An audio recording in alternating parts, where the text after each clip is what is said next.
mucho más calmo de lo que podría haber sido si el primer tiempo que hizo Boca lo repetía en el segundo. Ahí, sinceramente, creo que estábamos casi en un escenario de desastre total y de toda la gente enervada y pidiendo renuncias hasta del utilero.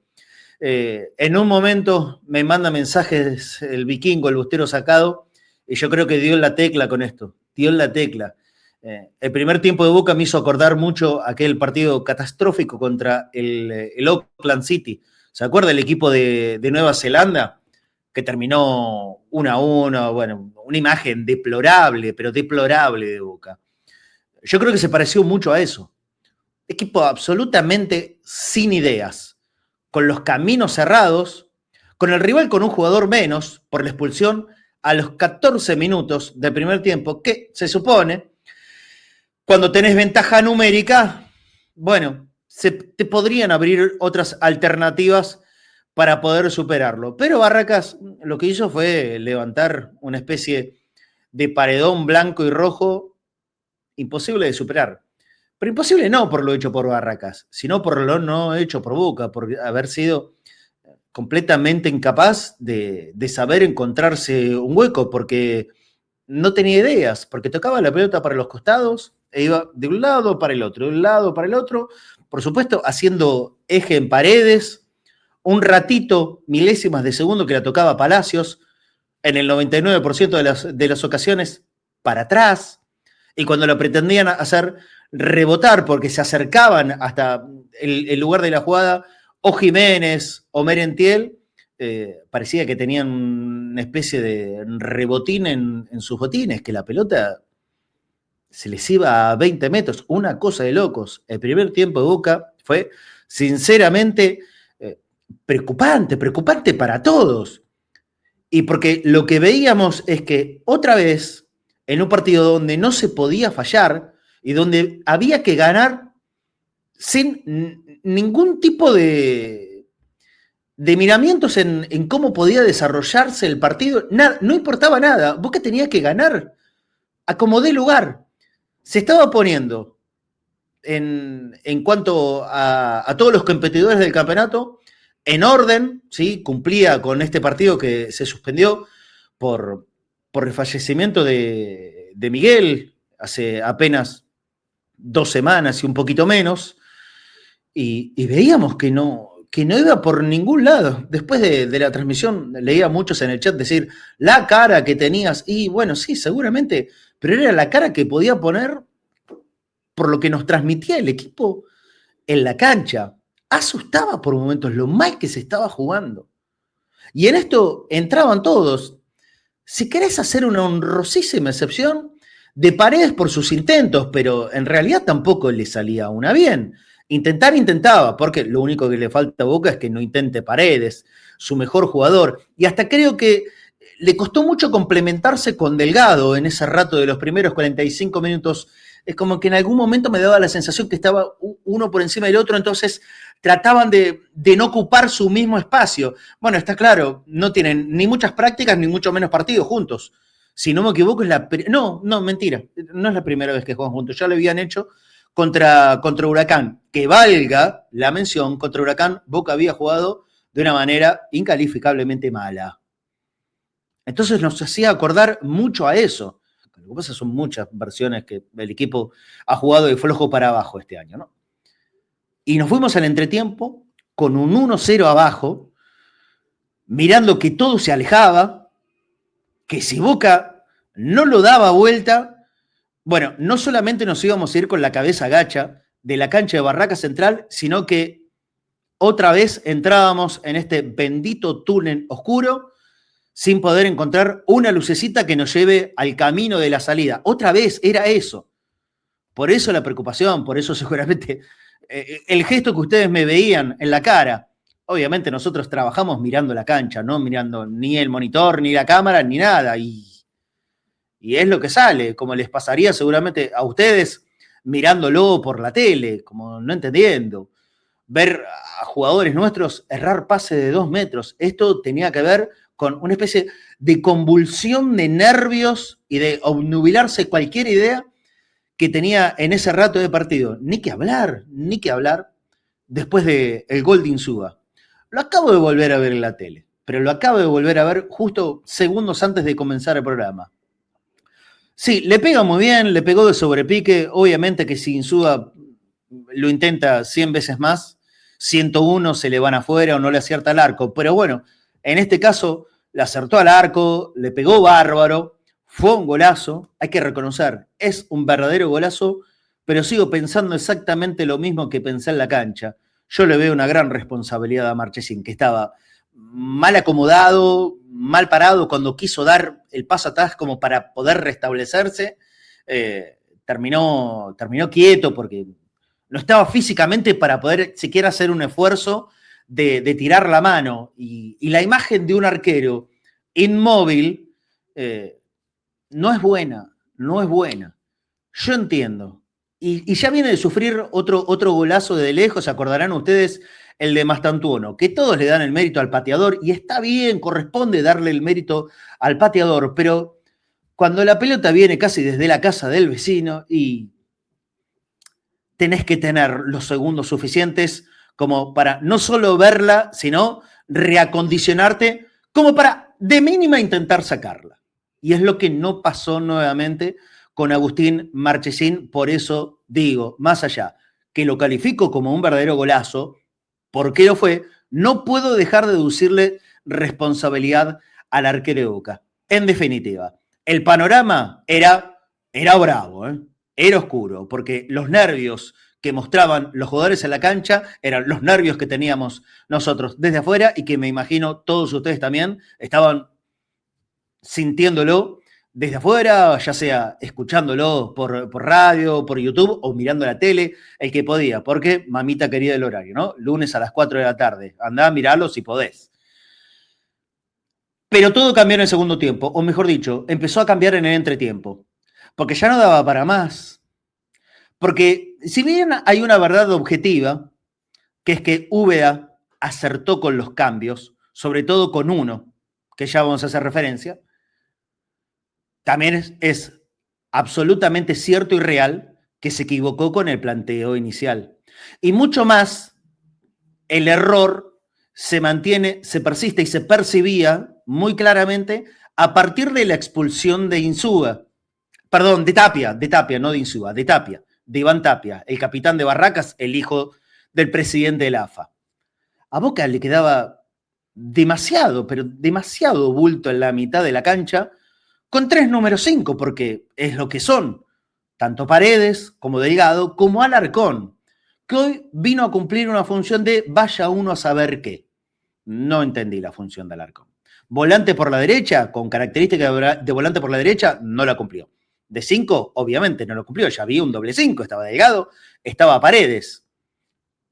Como un interno por la derecha, tampoco. No sé de qué jugó Williams Alarcón. Algunos dicen que la función que tenía que tener era la de cubrir alguna mandada más allá de la mitad de la cancha de Insúa. Bueno, tampoco le salió, porque Insúa fue el que ganó el rebote y que desde 40 metros le clavó un golazo en el ángulo a Marchesín. No tenía sentido que siga Alarcón. Llegó el cambio recién a los 52 minutos, cuando terminó el primer tiempo, y en el entretiempo ahí lo modificaron. Yo creo que un técnico tiene que tener, y la tiene de hecho, porque ha pasado, no va a ser una locura, ¿sí? Extraordinaria, una excepción, de poder modificar algo casi ni bien empieza el partido. ¿Cuál hubiese sido el problema si Úbeda, al ver cómo se estaba planteando la cuestión, a los 25 minutos del primer tiempo le dice a Alarcón, vení, mira, el equipo necesita otra cosa, no te enojes, si te enojas, bueno, la verdad que es un problema tuyo, pero necesita otra cosa para el equipo, vení para afuera, porque no solo vos no estás rindiendo, sino que el equipo necesita otra cosa. Bueno, no lo hizo, esperó hasta el entretiempo, por eso debo marcarlo, que lo que me pareció algo correcto, porque la verdad es que a Úbeda le salieron bien los cambios, también, con la misma fuerza, les voy a marcar que Úbeda se equivocó en el planteo inicial. Ya resulta muy raro que en el fútbol de hoy no se no se juega, aunque sea con un extremo, pero con uno. La mayoría de los equipos, o muchos, no digo la mayoría, muchos van al 4-3-3, sino en su defecto al 4-2-3-1 con ese 3 anterior al punta a punta, generalmente con características que le pueden dar, ¿sí?, la velocidad en los costados. La mayoría de los equipos del mundo. Boca es uno de los equipos que insiste jugar en el doble 9, pero un doble 9 sin extremos, sin asistencia, y es muy difícil. Dependerá siempre de que llegue algo filtrado por el medio, que si no es Paredes, en Boca hoy es nadie. Porque si no es Paredes, la función esa la tendría que cumplir el chileno Carlos Palacios. El partido del chileno Carlos Palacios, la verdad, otra vez, no va ni para atrás. No va ni para atrás. No va ni para atrás. Y por un momento, en el primer tiempo, se lo veía con un desgano, con una indolencia para todo, hasta con ganas de irse. Como que el árbitro se enoja un poquito de más, y no solo la amarilla, sino algo más que eso. Realmente inentendible el partido de Carlos Palacios. Ya está entrando, me parece que en un lugar difícil de poder encontrarle su puesto en la cancha, y cuando te moves con, repito, tanta indolencia, me suena raro.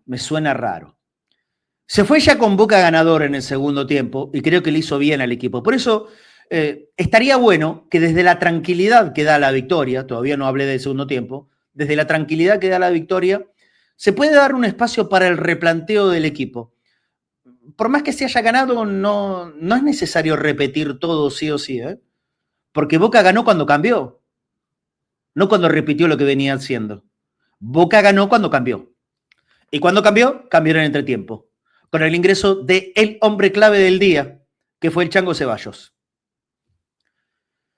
Si me escucharon en la transmisión, lo dije. Lo voy a decir nuevamente. Me pone muy contento volver a ver a Ceballos en esta versión. Simplemente lo que tendrá que hacer es sostenerlo, ¿sí? Mostrarnos a todos que no es casualidad lo que pasó, que este nivel que le ayuda a él y le ayuda a Boca es lo que lo va a obligar al técnico que esté hoy Úbeda, en enero no sabemos, a que no solamente lo tenga muy en cuenta, sino ponerse en la primera fila para poder ser titular. Porque lo que yo creo es que Boca no tiene una característica de jugador como es el Chango Ceballos, o como potencialmente siempre amaga ser el Chango Ceballos.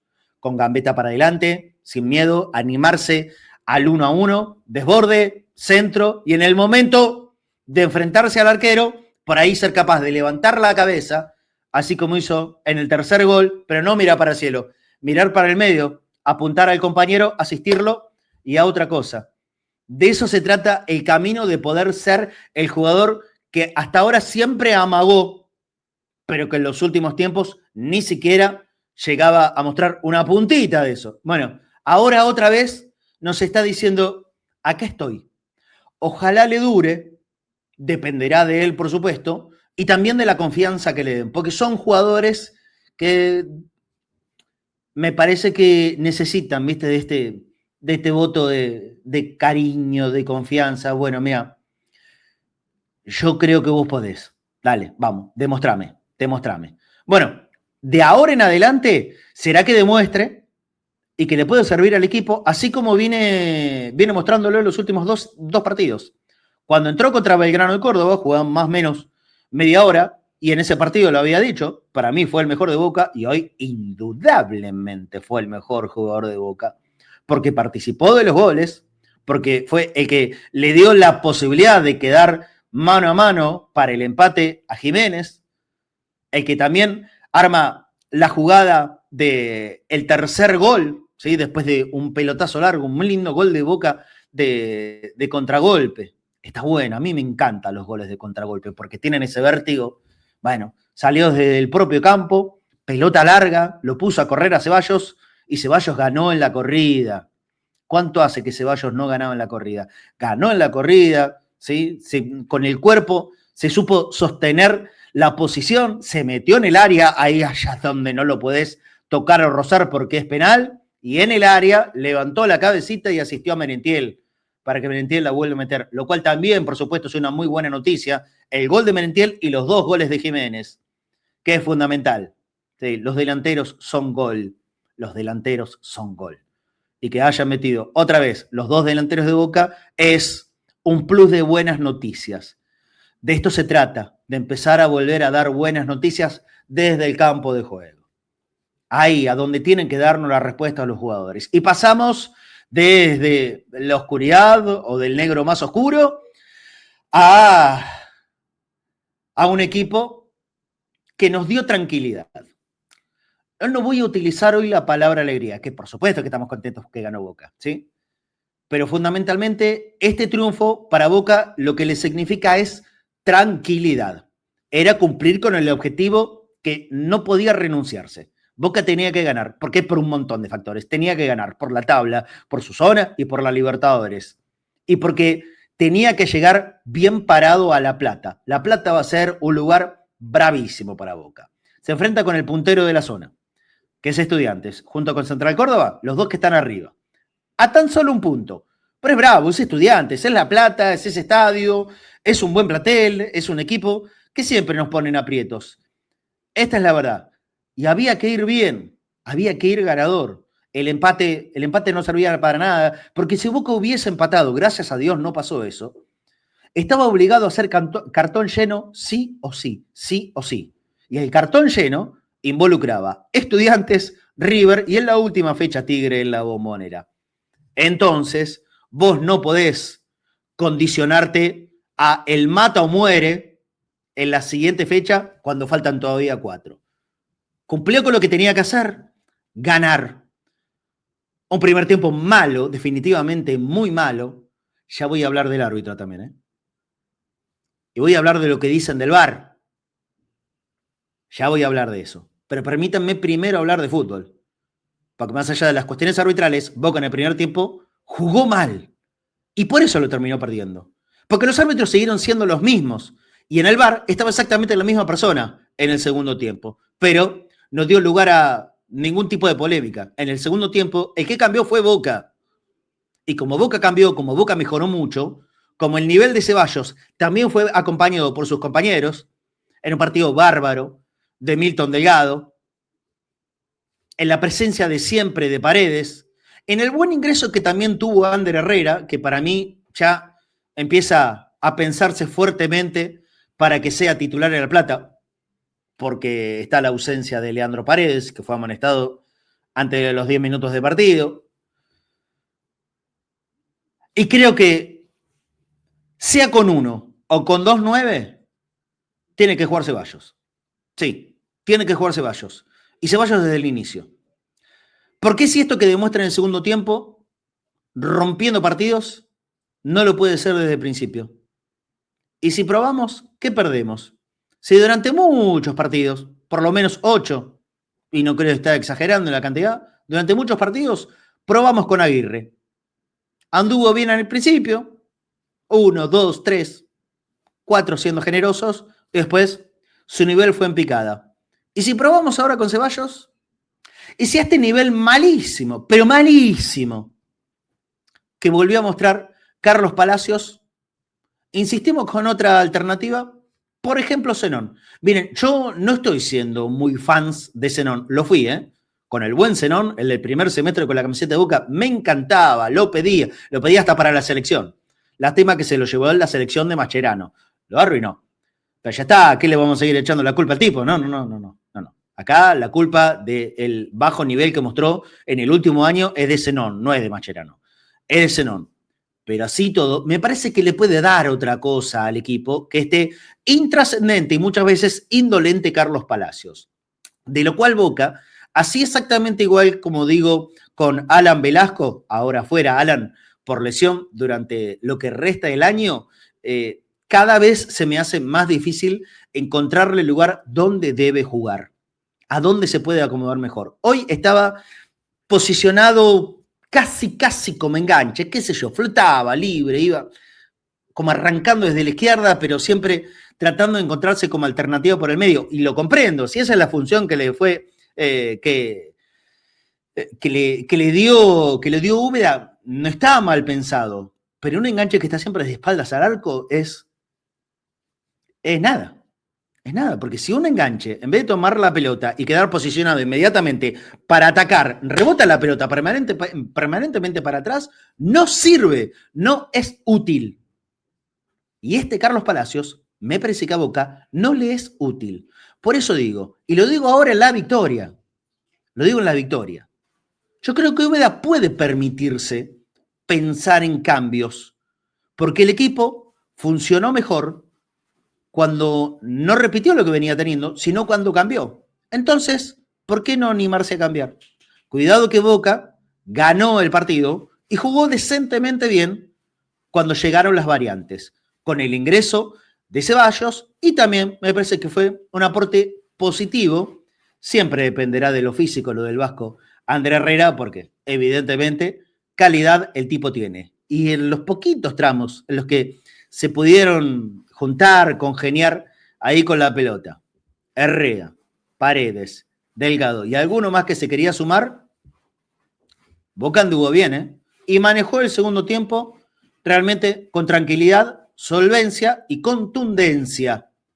Contundencia de lo que venía adoleciendo en las últimas fechas. Más allá de todas estas cuestiones de análisis futboleros, por supuesto. Lo único 100% que importaba era ganar. Boca ganó. Se acomodó, quedó segundo en su zona, en realidad tercero por diferencia de gol, a tan solo un punto de los que están arriba, Central Córdoba, Estudiantes de La Plata, y sí quedó segundo en la tabla anual, esa donde lo tiene lejos, lejos a Rosario Central, y lo ha desplazado a River hasta el momento a la zona de repechajes de la Libertadores. Pero hay un batallón de equipos ahí con los colmillos para ver si se queda alguno, sea River o sea Boca. Entonces no hay que descuidarse ni un poco. Como insistimos, rompimos, y me imagino que en todos los medios de ustedes habrán escuchado, Boca se juega la vida con Barracas, es una final, bueno, todos esos calificativos que se suelen hacer en los medios, yo creo que hay que empezar de la misma manera y tener esa mentalidad para el partido con Estudiantes. No ya empezar a jugar el partido con River. Sería un error empezar desde hoy a jugar el partido con River, que recién es el 9 de noviembre. No, el partido con River es importante, importantísimo. Puede llegar a ser el clásico más importante del último lustro como mínimo. Puede llegar a serlo, pero sin descuidar ni un poquitito así, ¿eh? El partido del domingo contra Estudiantes de La Plata. Clave, recontra clave. Si Boca le gana al pincha en La Plata, ahí sí, amigo, que ahí llegamos con otra cara. Ahí llegamos de una manera muy distinta al partido en donde no se puede fallar en ningún aspecto. Y vos sabés de qué se trata eso. Por eso, a no aflojar, muchachos. Es ahora, arrancamos bien el tramo final. En realidad, arrancamos mazo en el primer tiempo y por suerte pudieron poner las cosas a tiempo, en orden, en el segundo. Simplemente para ayudarnos a respirar, a mirar el futuro, acomodados, sabernos hoy adentro de la Libertadores, pero nunca descuidando que ante cualquier tropezón podemos volver a quedar afuera. Así que ojota con todo eso y a ganar en La Plata, que lo necesitamos.